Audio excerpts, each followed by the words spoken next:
दोस्तों, एक लड़की जिम में आकर घंटों पसीना बहाती है, जिसका मालिक घंटों उसे गौर से देखता है। सोचता है ना तो इस लड़की का इतना पेट निकला है, ना इतना इसका वज़न ज़्यादा है, फिर भी ये जिम में इतना पसीना क्यों बहाती है, जिम में आने का कारण क्या है।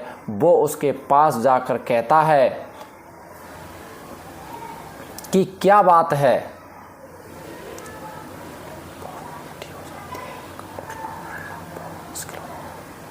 जब औरतें बहुत मोटी हो जाती हैं, उनका उठना बैठना मुश्किल हो जाता है, अभी वो जिम वगैरह आने का इतना कष्ट करती हैं, लेकिन तुम्हारे अंदर तो ऐसी कोई बात नहीं है। तुम सामान्य से भी दुबली पतली हो, बहुत ही खूबसूरत हो, इतनी फिट हो, तो फिर जिम में आने का कारण क्या है, तुम्हारा मकसद क्या है, आखिर क्या करना चाहती हो तुम। मैं जिम का ट्रेनर हूँ, ट्रेनिंग देता हूँ। अगर तुम कुछ बता पाओगी तो मैं तुम्हारी कुछ मदद कर सकता हूँ। वो इतना पसीना बहाती है, इतना मेहनत करती है कि एक दिन चकरा कर जिम के अंदर ही गिर जाती है। जिम का ट्रेनर दौड़कर उसे उठाता है और कहता है कि क्या बात है, तुम इतना परेशान क्यों हो। अगर तुम कुछ बताओगी तो मैं तुम्हारी कुछ मदद कर पाऊँ। उसके बाद वो लड़की फूट फूट कर रोने लगती है और जिम ज्वाइन करने का जो कारण बताती है, उसे सुनकर जिम ट्रेनर भी दंग रह जाता है, हैरान रह जाता है। आखिर उस लड़की ने ऐसा क्या बताया कि जिम ट्रेनर भी दंग रह गया, हैरान रह गया। आइए जानते हैं पूरी घटना को इस वीडियो के माध्यम से। आगे बढ़ने से पहले आपसे एक वही रिक्वेस्ट कि वीडियो को लाइक कर दो, चैनल को सब्सक्राइब कर लो, जिससे मेरा हौसला बढ़ता रहे। नमस्कार, स्वागत है क्राइम स्टोरी के इस नए एपिसोड में। ये सच्ची घटना सुनाने जा रहा हूँ, मुंबई के अंधेरी की है दोस्तों। इस अंधेरी में एक लड़की जिसका नाम रीमा होता है दोस्तों, वह लड़की मुंबई के अंधेरी में ही एक अच्छा सा जिम ज्वाइन करती है और रोज़ सुबह 6 बजे आती है। 6 बजे से 8 बजे तक उस जिम में ही पसीना बहाती है। लेकिन जिम मालिक वीर सिंह देखता है कि जितनी भी लड़की जिम में आती थी, वह रीमा ना तो किसी से बात करती थी, ना किसी से बोलती थी, और बस ट्रेडेबल मशीन पर आधा से 1 घंटा वर्कआउट करती थी। यानी कि जो ट्रेडेबल मशीन मतलब दौड़ने वाली जो मशीन होती है, उसके बाद एक साइड में पंचिंग मशीन यानी बॉक्सिंग किया करती थी उस पर। जैसे बॉक्सिंग सीखकर किसी से लड़ना हो, किसी को मारना हो, इतने गुस्से में वो रहती थी। लगता था कि जैसे लात व घूंसों से जो पंचिंग बैग है उसको फाड़ डालेगी। जिम ट्रेनर जो वीर सिंह होता है, वह देखता है, सोचता है कि ये लड़की इतनी परेशान क्यों है, आखिर क्या करना चाहती है। ऐसा लग रहा था कि कोई दुश्मनी निकाल रही हो जिम के अंदर। जिम के अंदर बहुत सारे लोग मौज मस्ती भी किया करते थे, लेकिन वो लड़की रीमा अपनी ही दुनिया में मगन रहती थी, बिल्कुल सबसे अलग थलग। जब 15 से 20 दिन रीमा को जिम में बीत जाते हैं, तो वीर सिंह उसके पास जाकर बोलता है कि आखिर तुम क्या करना चाहती हो, मैं तुम्हें 15 से 20 दिन से देख रहा हूँ। आम तौर पर जो औरतों की या लड़कियों की एक्सरसाइज होती है, उसे तो तुम करती नहीं हो। तुम वैसे भी दुबली पतली हो, चाहो तो अपना 10 से 15 किलो वज़न बढ़ा सकती हो, उससे तुम और ज़्यादा खूबसूरत लगोगी। मैं तो यही सोच रहा था कि शायद तुम वज़न बढ़ाने आई हो, लेकिन तुम तो इससे तो और दुबली पतली हो जाओगी, इससे कोई फ़ायदा नहीं होगा। आखिर तुम क्या करना चाहती हो। वह कुछ नहीं बोलती और ट्रेडेबल मशीन पर आती है और दौड़ लगाते लगाते अचानक चकरा कर गिर जाती है। जैसे ही वो गिरती है, कई लोग जिम में होते हैं, वो उसे देखते हैं, लेकिन जो जिम मालिक या ट्रेनर जो होता है वीर सिंह, वह दौड़ करके उसे उठाता है और पूछता है क्या बात है, कुछ बताओ तो मैं तुम्हारी मदद करूं। वह कुछ नहीं बोलती और अपने घर चली जाती है। उसके दूसरे दिन बाद फिर वो जिम में आती है और आते ही वो कोने में पंचिंग मशीन पर चिपट जाती है। दे दनादन इतने लात घूंसे मारती है कि वो मारते मारते पसीने से तरबतर हो जाती है। इतना पसीना कि सारा बदन उसका भीग जाता है। पसीना बूंद बूंद करके ज़मीन पर टपकने लगता है और वीर सिंह ये देखता है, सोचता है कि ये तो हद ही हो गई। इस समय तौलिया लेकर उसके पास जाता है और कहता है, मैडम पसीना पोंछ लो। वह रुक कर पसीना पोंछती है और थैंक यू बोलती है, वहीं बैठ जाती है। वीर सिंह फ्रिज से एनर्जी ड्रिंक निकाल कर लाता है और कहता है, रीमा को देते हुए कहता है, ये लो पी लो, नहीं तो आपकी बॉडी डिहाइड्रेशन हो जाएगी, पसीना बहुत निकल चुका है, शरीर में पानी की मात्रा कम हो जाएगी। दोस्तों उसके बाद रीमा एनर्जी ड्रिंक पीती है और पी करके वहीं बैठ जाती है सर नीचे करके और कुछ सोचने लगती है। और वीर सिंह भी उसके पास बैठ जाता है और कहता है, क्या बात है, तुम मुझे अपना समझकर सब कुछ बता दो। और कहता है, 10 सालों से जिम चला रहा हूँ, लेकिन मैंने बहुत सारे लोगों को इस जिम में आते देखा, लेकिन उन में से तुम सबसे अलग हो। तुम्हारे जैसा कोई यहाँ पर नहीं आया, क्या बात है, कुछ भी संकोच मत करो, अब बता दो।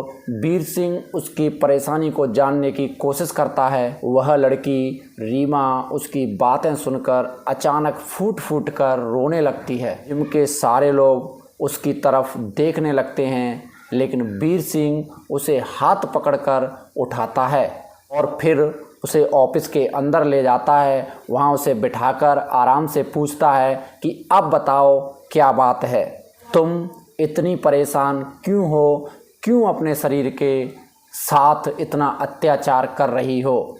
तो फिर रीमा बोलती है कि सर मुझे इतना ताकतवर बनना है कि मैं किसी मर्द की मनमानी को रोक सकूं, उसका सामना कर सकूं, उससे अपनी रक्षा कर सकूं। तो वीर सिंह बोला, यह तो बहुत अच्छी बात है, हर लड़की को ऐसा ही या हर औरत को ऐसा ही बनना चाहिए जो अपनी स्वयं की रक्षा कर सके। लेकिन वीर सिंह कहता है कि सच्चाई क्या है वह मुझे बताइए। तो रीमा कहती है कि सर मैं अपने पति से अपनी रक्षा करना चाहती हूँ, उसकी मनमानी को मैं रोकना चाहती हूँ। तो वीर सिंह कहता है, क्या मनमानी करता है तुम्हारा पति तुम्हारे साथ। तो रीमा कहती है, जब भी वह शाम को आता है तो एक तो जल्लाद जैसा है, बहुत ही ताकतवर है और नशा करके आता है और सारा नशा मेरे ऊपर उतार देता है। वह इंसान है ही नहीं, वह तो जानवर है। और वह रोने लगती है। फिर कहती है, उसे मेरे दुख दर्द से कोई मतलब नहीं है, जैसे ही रात होती है वो राक्षस हो जाता है और मैं उसी राक्षस से अपनी रक्षा करना चाहती हूँ। और रीमा बोली, मैं रोज़ उसके साथ मरती हूँ। वीर सिंह बोला कि लेकिन जो तुम सोच रही हो वह इतना आसान नहीं है, क्या तुम ये कर पाओगी, तो कब तक उससे बचोगी। तो रीमा बोली, मैं अपने आप को इसीलिए तो इतना ताकतवर बना रही हूँ कि एक दिन उसको इतना मारूंगी, जितना मारूंगी कि फिर जो होगा वो देखा जाएगा, और अगर ना कुछ कर पाई तो मैं अपनी जान दे दूंगी। इतना कह कर के रीमा रोने लगती है। वीर सिंह बोला, कितने दिन हो गए तुम्हारी शादी को। तो रीमा कहती है, 1 साल हो गया। तो वीर सिंह बोला, तुमने उससे शादी ही क्यों की। तो रीमा बोली, मेरे पिताजी गरीब थे, वह एक बिजनेसमैन का पैसे वाला बेटा था और मैं बहुत खूबसूरत दिखती थी, इसलिए उसे मैं पसंद आ गई और हमने पैसा देख करके और उससे शादी कर ली। लेकिन अगर मैं ज़रा सा भी उसके बारे में जानती, अगर मुझे पहले से पता होता तो मैं मर जाना पसंद करती, लेकिन उससे शादी कभी नहीं करती। वीर सिंह बोला, क्या उसकी फ़ोटो है आपके पास, ज़रा मैं देखूं आपका पति कैसा है, कैसा दिखता है। तो रीमा मोबाइल खोलकर उसकी फ़ोटो वीर सिंह को दिखाती है। वीर सिंह फ़ोटो देख करके और एकदम चौंक जाता है। वीर सिंह कहता है, ये तुम्हारा पति है, इसे तुम जानवर कह रही हो, ये तो जानवर से भी बेहतर है, जानवर तो फिर भी ठीक होते हैं। वीर सिंह फ़ोटो देख करके एकदम चौंक जाता है और कहता है, इसे तुम अपना पति यह तुम्हारा पति है, इसे तुम जानवर कह रही हो? ये तो जानवर से भी बदतर राक्षस है। जानवर तो फिर भी ठीक होते हैं। अब जो हैरानी कुछ देर पहले फ़ोटो देखकर वीर सिंह को हो रही थी, वीर सिंह की बातें सुन कर के रीमा को उसकी बातों से और ज़्यादा परेशानी होने लगती है। रीमा बोली, सर आप इसे जानते हैं? हाँ, अच्छी तरह से जानता हूँ। ये जल्लाद है, ये राक्षस से भी बेहतर है, और इससे तुम्हारी शादी कैसे हो गई मैं अचंभित हूँ। इसके बारे में पता क्यों नहीं किया, इसको मैं अच्छी तरीके से जानता हूँ। वो जिम के अंदर आता था और इस जिम में वो भी ट्रेनिंग करता था। जो भी लड़कियाँ होती थीं उनके आगे पीछे डोलता था, किसी ना किसी लड़की को फंसा लेता था। उसके 15 ही दिन बाद वह रोते बिलखते मेरे पास आती थी और कहती थी, सर मुझे उससे बचा लो। एक टाइप का साइको है वो, इतना उनको प्रताड़ित करता था। उनमें से एक लड़की से मेरी बात हुई, उसने उसकी सच्चाई बताई कि पूरी रात वो दवाई खाकर उसके बाद चिल्लाता है। आपको क्या ही बताऊं, आपको मुझसे ज़्यादा मालूम होगा। 1 साल से आप उसे झेल रही हो। एक लड़की को तो 2 महीने तक हॉस्पिटल में उसकी वजह से एडमिट रहना पड़ा था। पर दांतों के निशान, इधर उधर कटने फटने के निशान, उसका कोई कुछ कर भी नहीं पाता क्योंकि वह पैसे वाला है। एक दिन उसके पिताजी से भी मेरी बात हुई, वह भी उससे परेशान हैं। उन्होंने कहा कि उसे जूते मारकर भगाओ जिम से, और मैंने उसको यहाँ से जूते मारकर भगाया। उसने मुझे भी धमकाया और वो यहाँ से चला गया। वो जानता था मेरे बारे में कि मैं इसका कुछ नहीं बिगाड़ सकता हूँ, लेकिन उसने तुमसे शादी कर ली और 1 साल से तुम उसे कैसे झेल रही हो? उसे हो सके जितना जल्दी छोड़ दो, इसी में तुम्हारी भलाई है। क्या तुम्हारे घर वाले ये सब नहीं जानते? रीमा बोली, सबको पता है, सास ससुर को पता है, मेरे माता पिता को पता है, लेकिन उसका कोई कुछ नहीं कर पाता। सब उससे डरते हैं। तो फिर वीर सिंह बोला, जितना हो सके जल्दी से जल्दी उसे छोड़ दो। तो रीमा बोली, जब भी मैं उसे छोड़ने की कहती हूँ तो वह कहता है कि एक दिन मैं तुम्हें और तुम्हारे परिवार को मरवा कर समुद्र में फेंकवा दूँ, मेरा कोई कुछ नहीं बिगाड़ पाएगा और तुम लोगों का पता भी नहीं लगेगा कहाँ गए तुम लोग। इसीलिए मैं उससे डरती हूँ, और फिर मरना ही है तो क्यों ना कुछ करके मरूं। एक दिन मैं उसका वो हाल करूंगी, भले ही मुझे अपनी जान देनी पड़े। अब दोस्तों, वीर की बातें सुन कर के और रीमा को भी ये लगने लगा, या अपने आप में हौसला होने लगा कि चलो कोई तो जानता है उसके बारे में, शायद यही मेरी कुछ मदद कर पाए। रीमा बोली, सर मैं अब क्या करूं?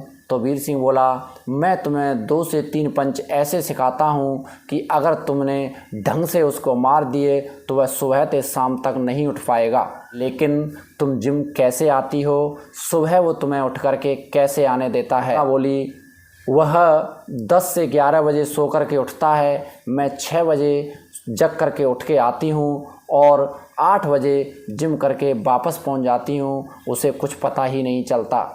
उसके बाद वीर सिंह प्लानिंग करता है, क्योंकि वह रीमा के ससुर को जानता था। उन्हें एक दिन बुलाता है और उनसे बोला, आपको आपके बेटे के बारे में पता है? आपकी बहू के साथ कितना कृत्य करता है वो, इसकी आपको जानकारी है? कितनी वो परेशान है? वो उसके पिताजी बोले, क्या करूं मैं भी बहुत परेशान हूं। अब तो ऊपर वाले से यही दुआ करता हूं, या तो हम मर जाएं या शनि मर जाए, इससे हम पर, उसके मरने से हम पर कोई, हमें अब जीने की इच्छा नहीं है।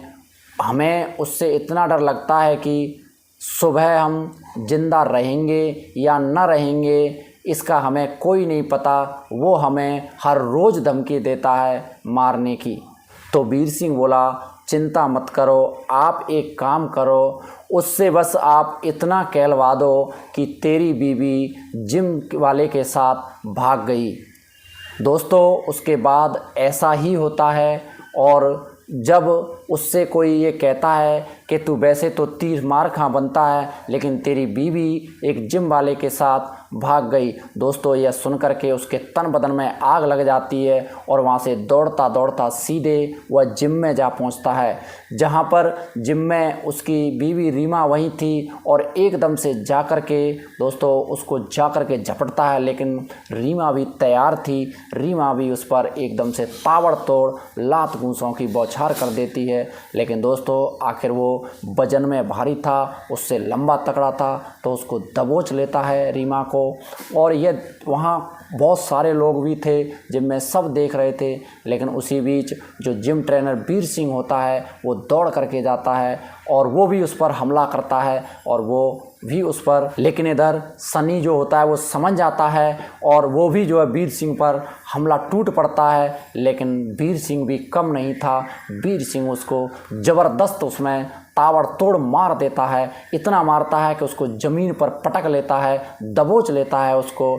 उधर उसके पिताजी जो होते हैं वो भी उससे बहुत परेशान थे, पुलिस को लेकर आते हैं और उसको दोस्तों पुलिस को पकड़ा देते हैं। पुलिस को पकड़ ले जाती है, उस पर इतनी धाराएं लगाते हैं कि जिससे 10 साल तक वो जेल से बाहर ना आ पाए। उधर रीमा परेशान होती है, लेकिन वीर सिंह कहता है आपको परेशान होने की ज़रूरत नहीं है, अगर ये जिम से बाहर आ भी जाएगा 10 साल के बाद तो मेरे पैसे आपका बाल बीमा का नहीं करेगा। नवंबर 2022 से सनी जेल में बंद है। दोस्तों इधर रीमा और वीर दोनों एक दूसरे से प्यार करने लगे हैं। हालांकि में अभी ऐसा खबर हमें पता नहीं चल पाई कि उन दोनों की शादी हुई हो, लेकिन उसकी मीडिया में ऐसी खबर थी कि उनकी शादी होने वाली है। शायद हो भी गई हो या नहीं हुई हो तो बहुत जल्दी उनकी शादी हो जाएगी। और इस दोस्तों जो उसका सदमा था वो रीमा को लगभग 6 महीनों के तक उसने इसके सदमे से उबर पाई थी। उसके बाद वो अब उस वीर सिंह के साथ ही रहती है और इससे जो रीमा के जो ससुराल वाले पक्ष वाले थे वो भी खुश थे, उन्होंने भी मंजूरी दे दी थी और उसके माता पिता भी उससे बहुत खुश थे, इस रिश्ते थे। और दोस्तों वो अच्छे से ज़िंदगी जी रहे हैं। ये रही दोस्तों कहानी, कैसी लगी? अच्छी लगी हो तो दोस्तों अपना नाम लिख करके और एक कमेंट प्यारा सा करना, जिससे मैं आपके नाम भी ले सकूं। चलते हैं दोस्तों, मिलेंगे एक नई कहानी के साथ, तब तक के लिए जय हिंद।